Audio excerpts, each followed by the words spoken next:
This might be another little quick side project.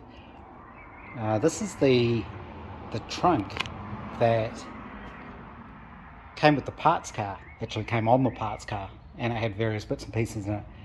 And it's pretty beaten up, it's pretty battered. It's had one of its catches replaced at some point. But it's probably not going to be too hard to bash it back into shape. It's pretty thin metal. There's not a lot of strength to it, to be honest. But I think with a few suitable hammer blows in various places, I can at least get it back to reasonably straight. And it might be quite useful to have. Half an hour or so of more or less random bashing. It's a little bit better. It's not perfect. It's a bit straighter than it was. The problem with it is it's really, really thin metal. I think it's made from about 0.5, 0.6 mil thick steel. You can see there. So there's no strength to it whatsoever. There's those sort of stiffening pieces riveted in. I had to reset a few of the rivets where it had popped out, and that brought it back to shape reasonably well.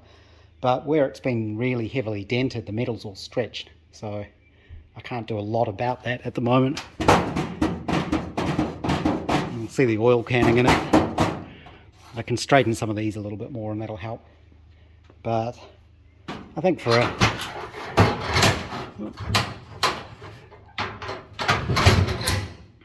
a shed trunk, that's not come up too badly. Now that I've bashed this trunk back into shape, I did that last night and then sort of left it at that. Once it was all straightened up, the replacement, what would you call it, hasp I guess, or catch, which was this one, which was bolted on there, would no longer fit like the original one did. So this was sort of bolted on there, and you can see with the trunk straight, it wasn't going to fit. So I've just quickly made up, just from scraps of steel basically, literally bits out of the scrap bin, a new original style one, which I'm probably just going to pop rivet onto there, and that should hopefully, once this is closed up, fit a bit better. This is the new clasp, just pop riveted in place. The metal is still fairly weak there. I've tried to straighten it out as much as I can. It's actually split there as well. But,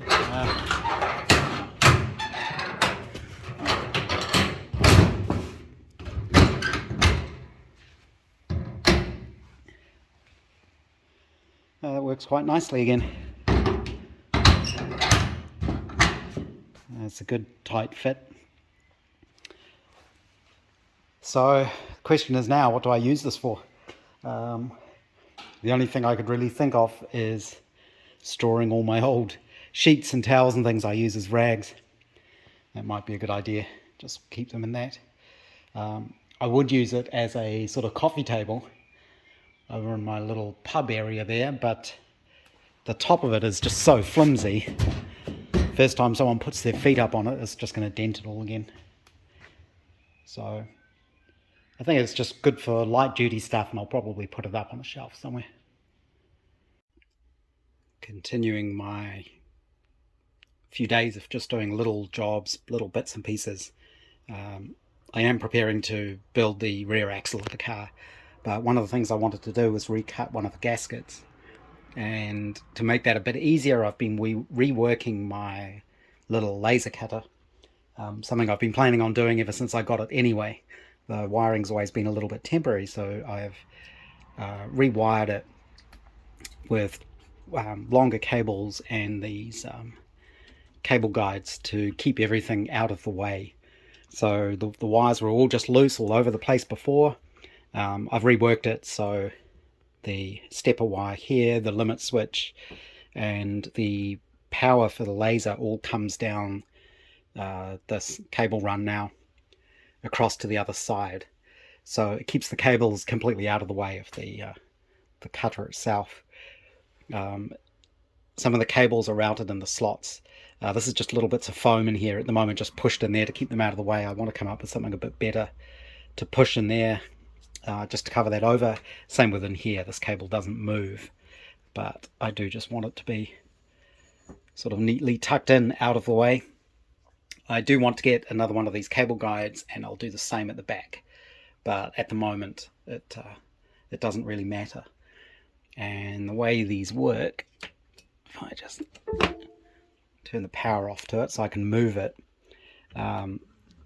obviously this goes backwards and forwards, and this goes along, and this flexible guide just contains all the cables within it and moves along nicely. The other thing I did was, this is the original power supply that came with the laser. It was in a big metal box, I presume for heat sinking, although it was originally mounted, it's just sort of glued to a little piece of strip board, and that was then glued to the inside of the aluminium container. And I suspect this is just a little constant current source for the laser. So I took that out of its housing. I've just cable tied it onto here, this extra metal bracket. I had to add these extra brackets, so a bracket like this either end, and this piece of aluminium railing to mount everything to. So before there were 4 wires coming to the laser, 2 for the laser, 2 for the fan. Now there's just 2 power wires coming to the little circuit board that controls it all. And the cabling at the back's still a mess, but as I say, I'll probably get another similar one of these and do something similar on the back there. So there's a guide along here. I want to replace the feet with something a bit better at some point as well. So if we plug this back in,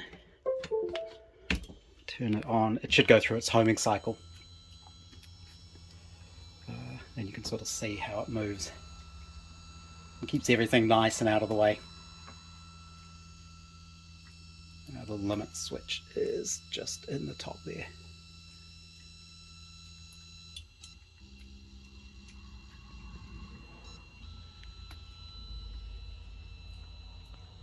And then this is the other limit switch.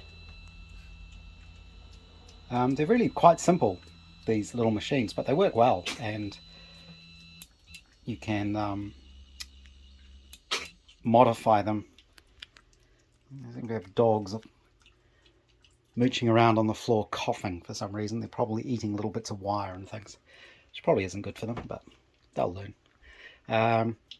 So this is ready to go. I want to do a test cut of the gasket that goes between the torque tube and the rear axle housing. I redesigned it in Fusion 360, and I just went to upload it, and my Fusion 360 needs an update, so I'm just doing that at the moment, and then I'll give it a try. This is just some brown paper. I just need to stick that down to do a test cut. This is the test cut of the torque tube gasket, just from some brown paper.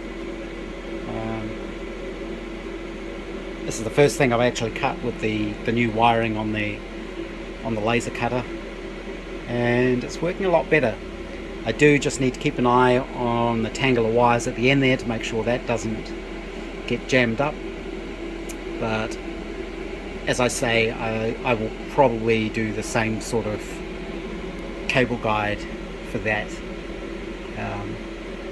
as well.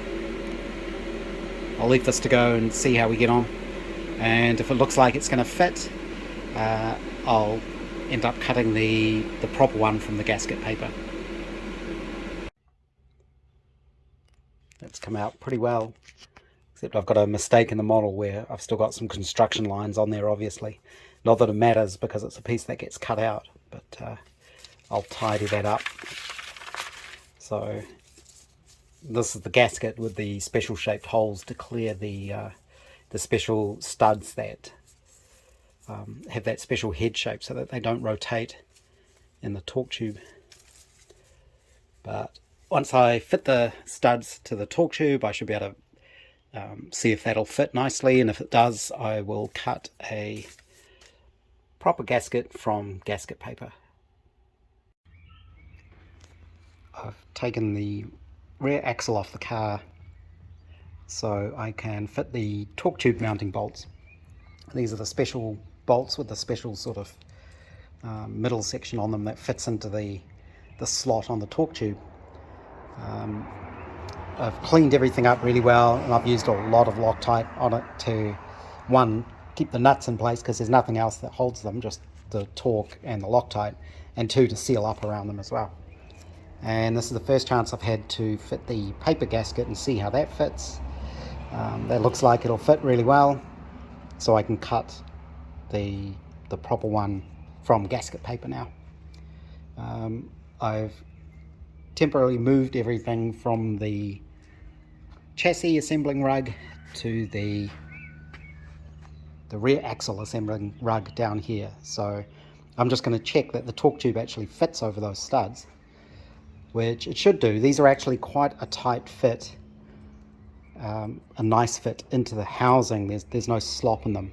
The other thing I discovered is a 3/8 AF spanner fits those quite well, so you can stop them from turning when you're trying to do the nuts up on the inside. So I'll do a test assembly of this now. It turns out doing the test fit was a really good idea because one of the studs was slightly bent, which meant it didn't quite mate up to the torque tube properly. You can see how you have to get all 12 studs aligned for that to all bolt together. So I swapped it over for a better one, and that now goes together reasonably well. It'll need the nuts on there to pull it all up completely tight. And the other thing I've discovered is I can actually make my gasket that's down in there a little bit bigger, and that'll just help seal inside there, hopefully. So I'll make the outer diameter of that larger before I recut it. Now, I'm not sure if you're supposed to attach the rear axle to the torque tube and then fit the differential in here, or if you fit the differential first and put the axle casing over it. I think it's meant to go that way. So I need to figure that out. And another thing I'm actually going to need, I think, is longer bolts for these. So these just happen to be some bolts I put in there, which aren't quite long enough. So I'm going to have to go through my selection of bits and pieces and see if I've got the correct bolts there, or else I'm going to have to order some, which means waiting for parts from the UK again. These should do to set it up though, and then I can swap them over later. But I think that's going to work nicely. I think it was very sensible to do the test fit out of the car, because if you discovered later that you can't get the two to mate up together, that would be very annoying. The other thing that arrived today was the little motorcycle oil filter, and I have been told that these housings are prone to cracking, so I'm not sure I really want to use it. And if I do, I'm not sure I would want to be machining it to make it thinner at the bottom, which is the point at where they crack, because as it is at the moment, it won't fit. It doesn't quite touch the bottom. I think probably what I could do though is machine up a spacer from some thick aluminium that sits between this and the bottom of the housing. I'd probably put an O-ring groove in the bottom of it so it seals against the bottom, and then that can sit down on that, because this doesn't have to sit that far down, it needs to be up a little bit anyway. And what I'm thinking is, with the spring there, if this ever got clogged, there should be enough pressure to force it up against the spring and the oil will just bypass it. That's if you have the oil coming in from the middle. So that may still work. I need to do some playing with that, but that's obviously not urgent at all. And the good thing is my parts for the rear axle should be on the way from the UK now. So that's the muff coupling and the locking ring for that, and various other little bits and pieces that I needed to be able to continue. That's a new gasket cut. Maybe a little thick. That was 0.8mm gasket paper, but I'm figuring you probably want something fairly solid in here on that joint, so that may be okay. I think I'll probably end this film now. I've got quite a lot I want to get done in the weekend. I'm thinking I should be able to get the front wheels on it, and actually get it off the axle stand sitting on its wheels. I still don't have all the brake springs and bits and pieces like that, but of course I can fit those later. But there's no reason why I can't fit the studs to the hubs, get the bearings in there, get the seals on the back, and maybe get it sitting on its front wheels.